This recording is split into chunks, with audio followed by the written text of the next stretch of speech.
Amigos, siendo todos bienvenidos a Cara a Cara. La sorpresiva salida de la ministra de Salud, Rosario Turner, deja a los panameños más preguntas que respuestas.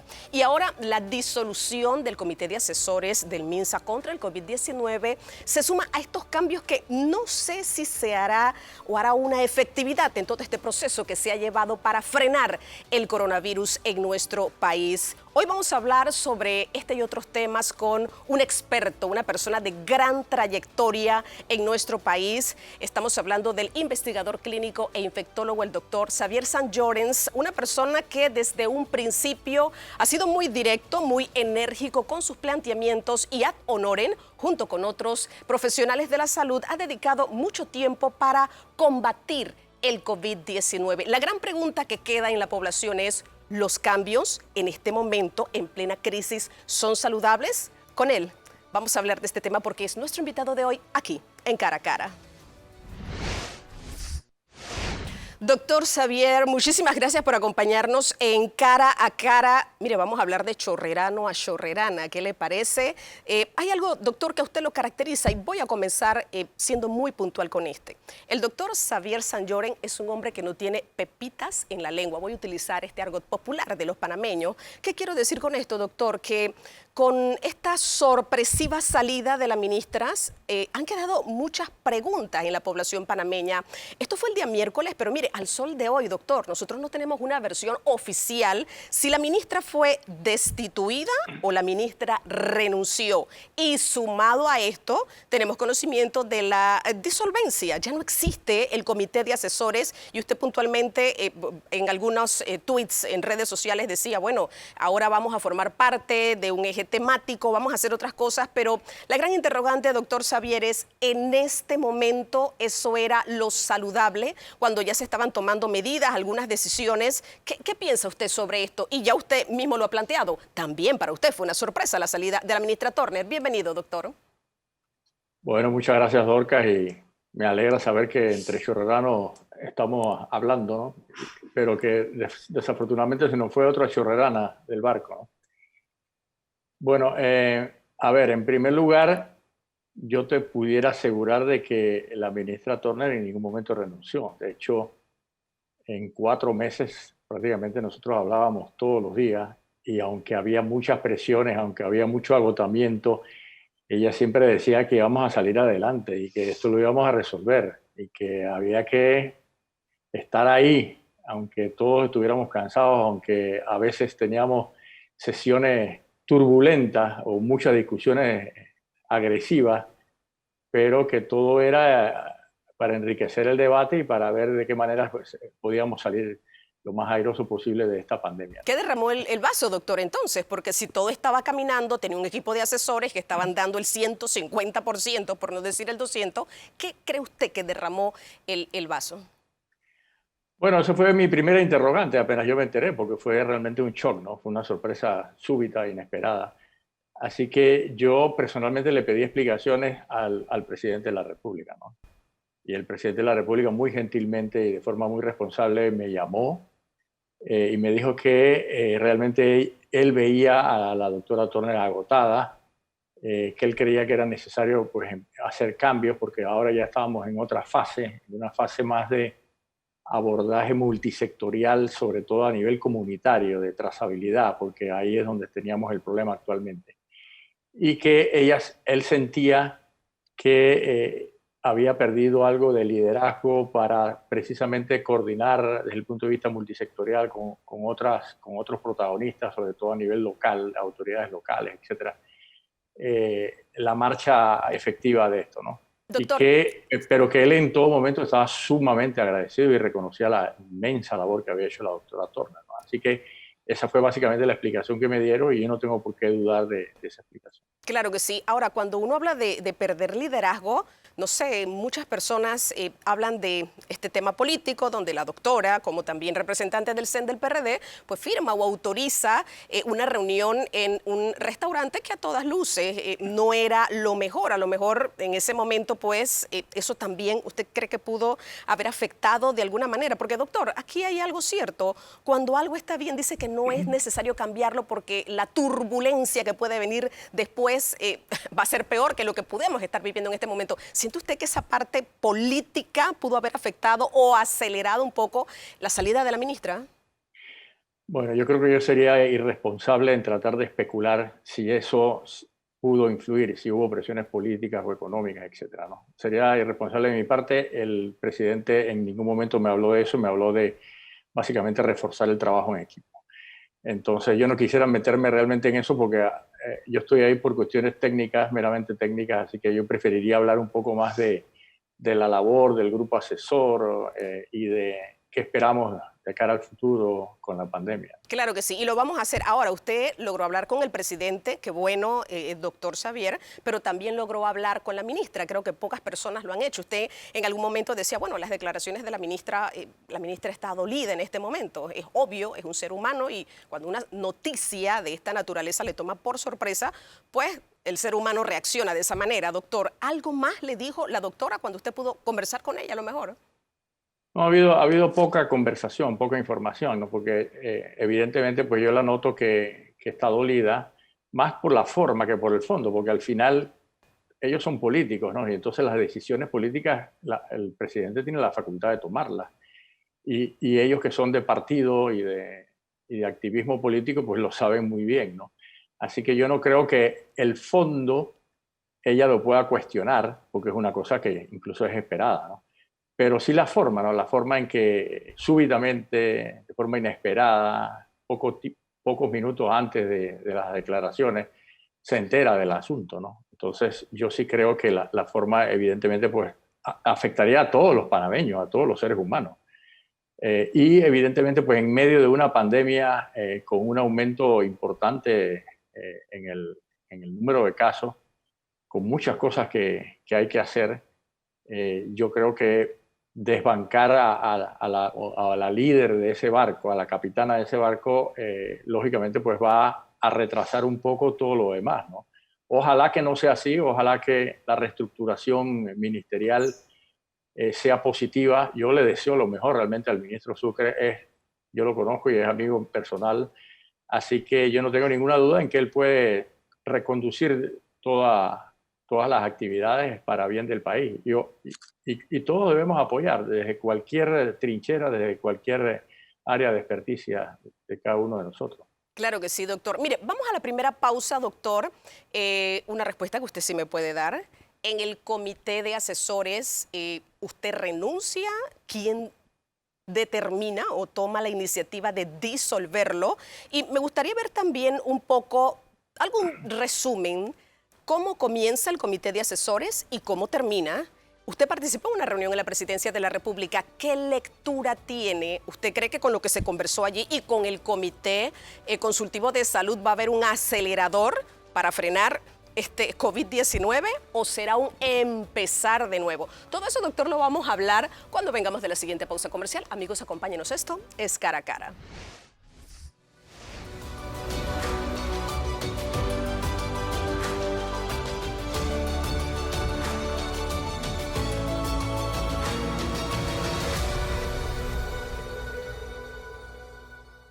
Amigos, ya estamos de vuelta. Esto es Cara a Cara, hablando con el doctor Xavier Sanjoren, infectólogo, investigador clínico y ex asesor del MINSA, en este caso, por el COVID-19. Doctor, la pregunta en cuestión era, cuando usted va a la reunión en presidencia, usted renuncia, no le gusta lo que escucha, si le gusta, ya no había motivo para tener ese comité de asesores. ¿Qué es lo que pasó allí?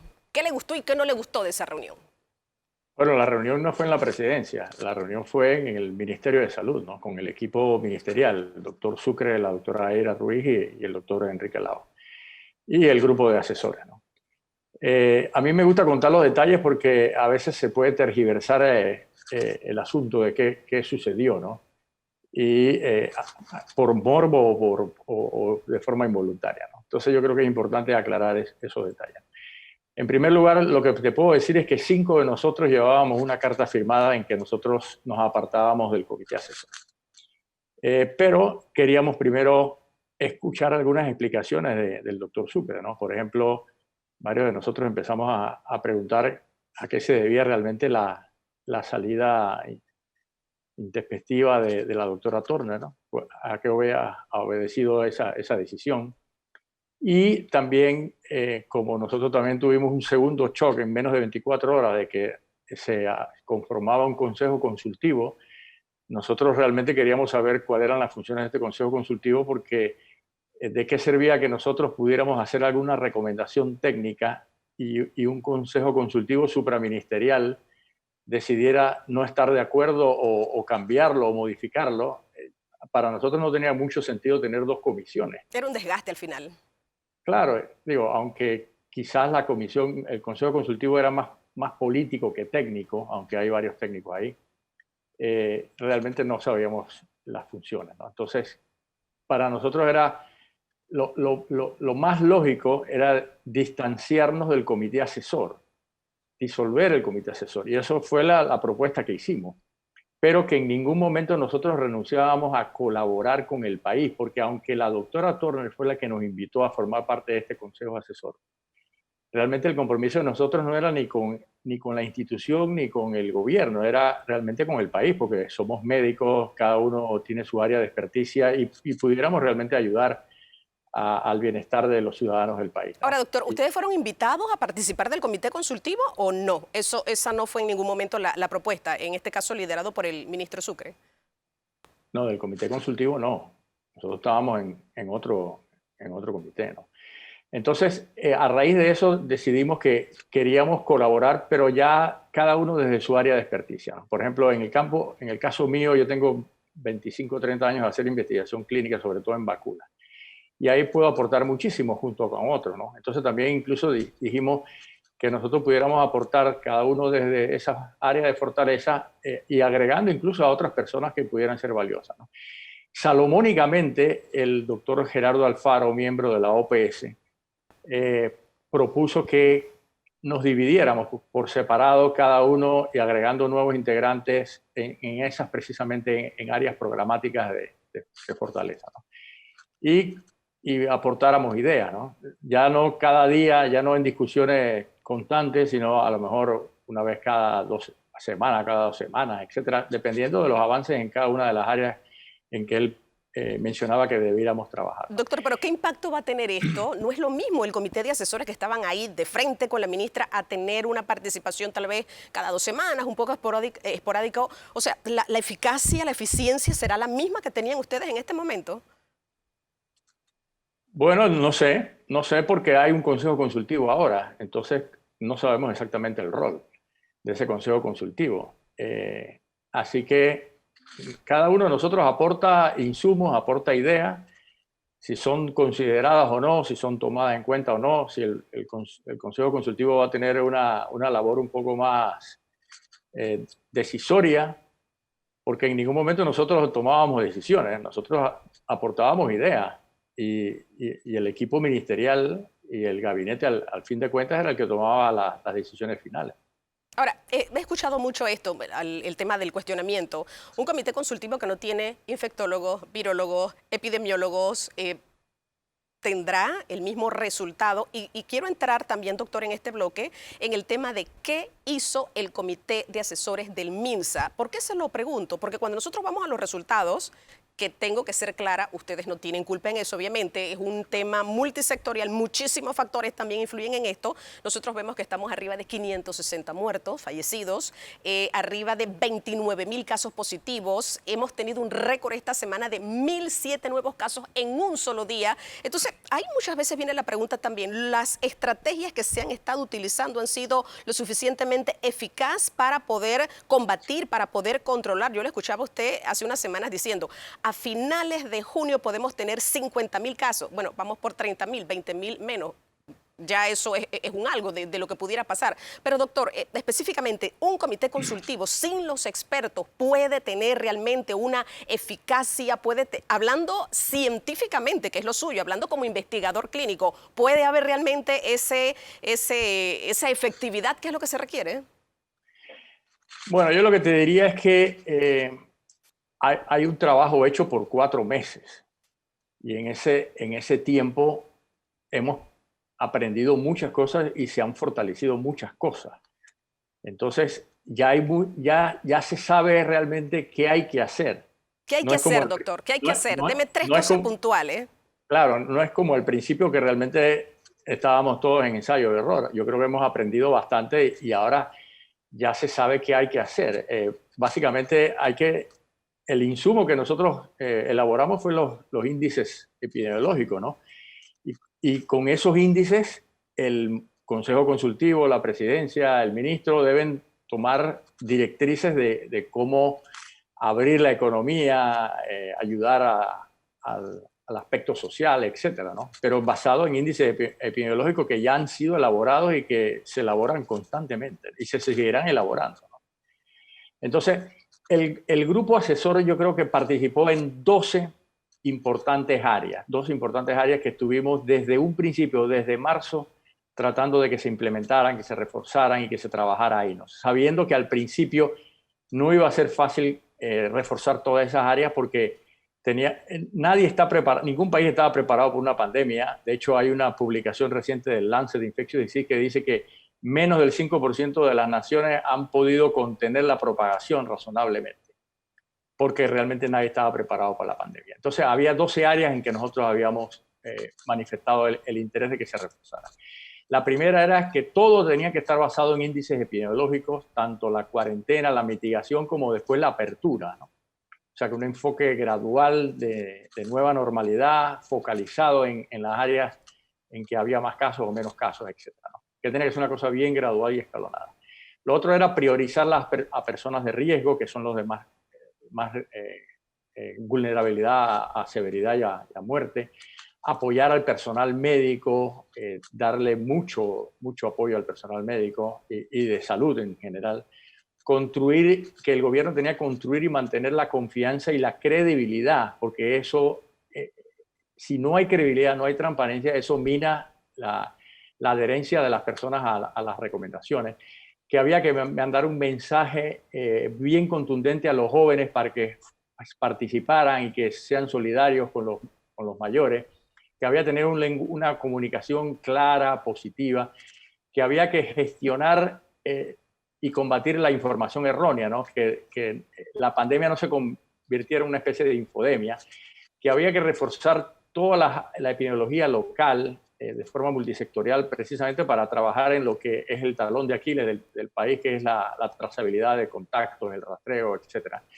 Que había que gestionar de forma inteligente todo lo que era la capacidad hospitalaria para que en ningún momento tuviéramos una sobrecarga en la demanda asistencial, que el país tenía que anticiparse al advenimiento de terapias y vacunas para que estuviéramos realmente a la vanguardia internacional en esas áreas y participar incluso del desarrollo, que había que reforzar la red digital, la base de datos, porque el software de comunicación entre la Caja de Seguro Social, el Ministerio, el GORGA, realmente no eran con lenguajes incompatibles, entonces eso había que trabajarlo intensamente a través de la Autoridad de Innovación Gubernamental. Y por último, y algo bien importante es que aunque para nosotros el salvar vidas era el imperativo ético más importante, sabíamos que el impacto económico y social era devastador, ¿no? Entonces teníamos que trabajar de forma equilibrada en esos tres ejes por el bien común, pensando en el bien social, pero también respetando un poco los derechos individuales, ¿no? Entonces, esa era básicamente como la hoja de ruta que trazó el comité asesor a lo largo de estos 4 meses, y yo creo que el impacto favorable yo lo podría resumir básicamente en 5 aspectos, y a mí me parece que fue Doctor, permítame, impactante. me gustaría que en el próximo bloque usted me dé esos 5 aspectos y qué bueno que usted ha mencionado cuál ha sido esa hoja de ruta que se ha seguido en este momento. Por ejemplo, nosotros ahorita mismo estamos que no bajamos del 30% de casos positivos, algo que llama la atención. Hemos escuchado también, doctor, que en hospitales como Chiriquí, como La Chorrera, y no recuerdo si también en la capital, ya se está hablando de que no hay camas. Y este tema del colapso en el sistema sanitario, yo creo que es lo que más preocupa. Vamos a dejar esos 5 puntos para el próximo bloque y hablemos también de estos temas que son importantes. Aquí se está pidiendo a gritos abrir el tercer bloque. Mi pregunta sería también, doctor, ¿cuál es el número ideal de casos que deberíamos tener nosotros, no sé, en una semana, en 15 días para pensar en abrir ese tercer bloque? Bueno, todo esto lo vamos a hablar, doctor Xavier, cuando regresemos de la siguiente pausa comercial. Amigos, acompáñenos, esto es Cara a Cara.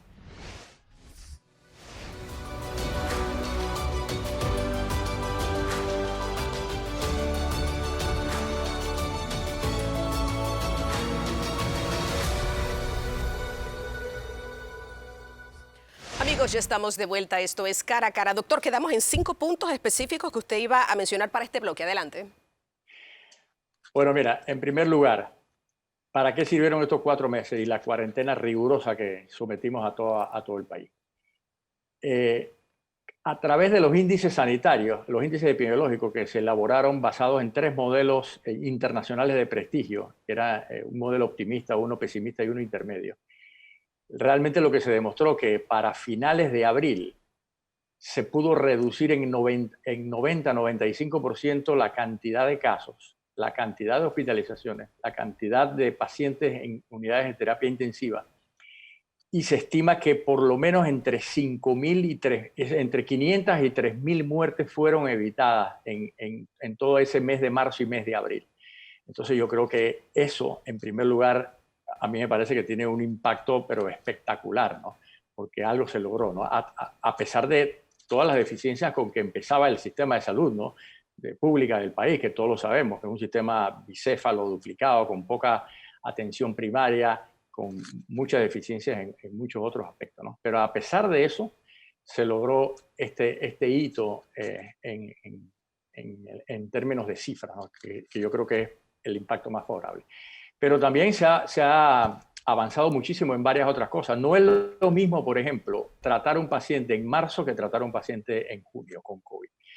El equipo médico y todo el personal de salud sabe mucho mejor cómo manejar un paciente con COVID ahora que antes. De hecho, rápidamente se instauraron, por ejemplo, los tratamientos con esteroides, con anticoagulantes, con plasma convaleciente, con medicamentos antiinflamatorios, con la pronación, con el manejo en cuidados intensivos, con evitar el uso de respiradores a través del oxígeno por alto flujo. Y pronto ya había gestiones y pronto vamos a tener, por ejemplo, 2 antivirales que en teoría son efectivos, que es el remdesivir y el favipiravir, ¿no? O sea que el manejo médico definitivamente es mucho mejor. O sea, un paciente en marzo tenía más probabilidades de gravedad y muerte que un paciente ahora en junio o en julio, ¿no? Ahora, doctor, También, ¿cómo lo visualizan ustedes? Y disculpe que lo interrumpa. En marzo y abril se logran números importantes. Usted está dando o haciendo esa rendición de cuentas, pero mayo y junio es otra realidad. ¿Cómo lo visualiza la parte de investigación? Tenemos éxito en algo, pero luego entonces nos caemos de repente por abrir una cuarentena total. Y usted estaba hablando del personal médico, doctor. El personal médico hoy en día está agotado. Han sido demasiados meses. Yo estoy viendo a muchos médicos y enfermeras salir a las calles a decir no contamos con los insumos básicos. Entonces, hemos tenido 2 meses muy buenos, pero ¿qué está pasando ahora con estos 2 últimos meses? Y también el tema, que no lo quiero dejar por fuera, de un colapso, que eso para nosotros sería terrible. Usted en algún momento lo escuché decir que un médico tenga que tomar la decisión entre a quién salvo y a quién no, es una cosa catastrófica definitivamente. Entonces, tenemos, doctor, también esta otra realidad que es lo que nosotros estamos vislumbrando ahora ya finalizando el mes de junio.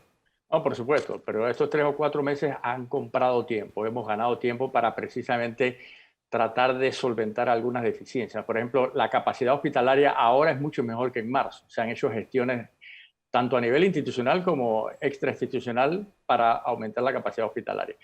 Ahora, evidentemente, el repunte que hemos tenido ha sido espectacular. Aunque era algo esperado, y te lo puedo asegurar que era algo esperado porque siempre lo comentábamos.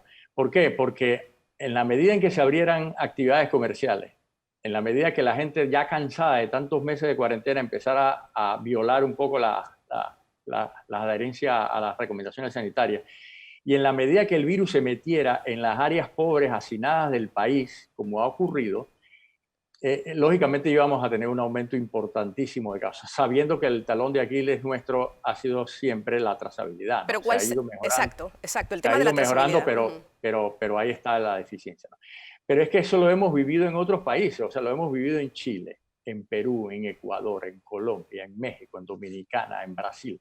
O sea, se ha vivido en todos lados, porque el continente nuestro, Latinoamérica en general, tenemos una pandemia de desigualdad, de precariedad social.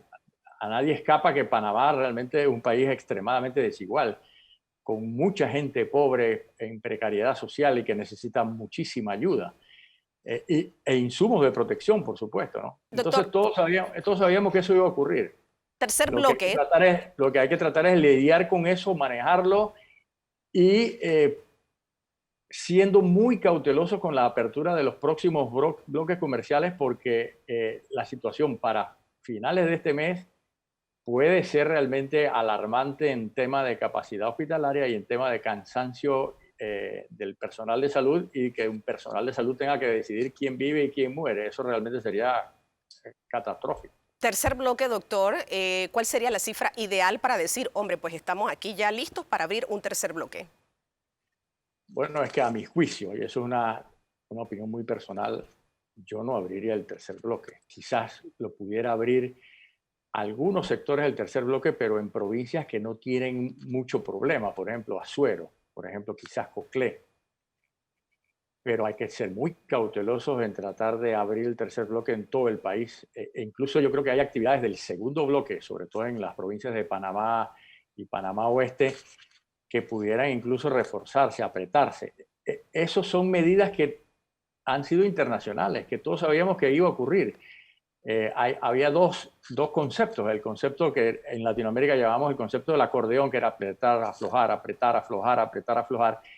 Y hay también un tema elaborado por un bioingeniero de Stanford que decía la danza y el martillo, que era básicamente lo mismo, o sea, apretar, aflojar, basado en las cifras, porque entendamos que esto lo vamos a seguir viviendo todo el 2020 y parte del 2021, y hasta que no haya una vacuna segura y efectiva, nosotros vamos a tener que lidiar con repuntes, con problemas, con saturación de la demanda asistencial, sin lugar a dudas. Quizás mejoremos el pronóstico de la enfermedad con nuevos tratamientos, pero la vacuna es básicamente la herramienta, lo que va a cambiar el juego, el escenario de la pandemia a nivel mundial, no solamente a nivel de Panamá. Claro que sí, y todavía no la tenemos. Doctor Xavier, mil gracias por habernos acompañado, gracias por compartir sus conocimientos, su experiencia. Ahora estará usted desde otro punto, pero también suministrando esa información veraz e importante. Como siempre, en casa solamente cada uno de nosotros tenemos que cuidarnos, nadie lo va a hacer por nosotros. Y ahora ir a un hospital para que le digan, no, es que no hay camas, la cosa se pone muchísimo más complicada. Así que esperamos que los cambios, señores, sean para bien, porque nosotros estamos aquí jugando con vidas, estamos hablando de seres humanos y toda decisión que se tome será siempre muy importante. Doctor Xavier, mil gracias por habernos acompañado aquí en Cara a Cara.